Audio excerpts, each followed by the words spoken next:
अथ ज्येष्ठ कृष्णा अपरा एकादशी व्रत कथा एवं महात्म। युधिष्ठिर भगवान श्री कृष्ण जी को प्रणाम कर कहने लगे, हे भगवान, ज्येष्ठ कृष्णा एकादशी का क्या नाम है तथा उसका महात्म क्या है, कृपा कर कहिए। श्री कृष्ण भगवान कहने लगे, हे राजन, इस एकादशी का नाम अपरा एकादशी है, क्योंकि यह सब प्रकार के पापों को नष्ट कर अपार धन प्रदान करने वाली है। जो मनुष्य इस व्रत को करते हैं वे अपने दुर्गुणों का त्याग कर सद्गुणी हो संसार में प्रसिद्ध हो जाते हैं और अंत में विष्णु लोक को गमन करते हैं। अपरा एकादशी के व्रत के प्रभाव से भूत योनि कट जाती है। ब्रह्म हत्या, दूसरे की निंदा, चुगली करना, झूठी गवाही देना, झूठ बोलना, पर स्त्री गमन, कम तोलना, ठगी करना आदि सब पाप नष्ट हो जाते हैं। कपटी ज्योतिषी एवं कपटी वैद्य बनकर धोखा देना आदि जैसे दुष्कर्म भी नष्ट हो जाते हैं। जो क्षत्रिय होकर युद्ध से भाग जाता है और जो गुरु से शिक्षा ग्रहण करने के बाद उसकी निंदा करता है वह नरकगामी होता है। वे सब भी अपरा एकादशी के प्रभाव से सदाचारी होकर पाप मुक्त हो जाते हैं।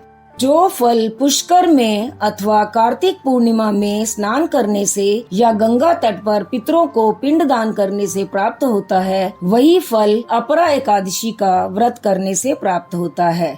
मकर राशि के सूर्य में प्रयागराज के स्नान से, शिवरात्रि का व्रत करने से, सिंह राशि के बृहस्पति में गोमती नदी के स्नान करने से, कुंभ में केदारनाथ या बद्रीनाथ की यात्रा करने से, सूर्य ग्रहण में कुरुक्षेत्र में स्नान करने से, स्वर्ण अथवा हाथी अथवा घोड़ा आदि दान करने से, यज्ञ में स्वर्ण दान करने से अथवा गोदान करने से जो फल मिलता है वही फल अपरा एकादशी के व्रत से मिलता है। यह व्रत पाप रूपी वृक्ष को काटने के लिए कुल्हाड़ी के समान है, पाप रूपी ईंधन को जलाने के लिए अग्नि के समान है, पाप रूपी अंधेरे को दूर करने के लिए सूर्य के समान है। यह जीवन पानी के बुलबुले के समान है। अतः मनुष्यों को पाप करने से डरना चाहिए, अर्थात पाप का त्याग कर इस व्रत को अवश्य करना चाहिए। अपरा एकादशी का व्रत तथा भगवान का पूजन करने से मनुष्य सब पापों से छूटकर विष्णु लोक को जाता है।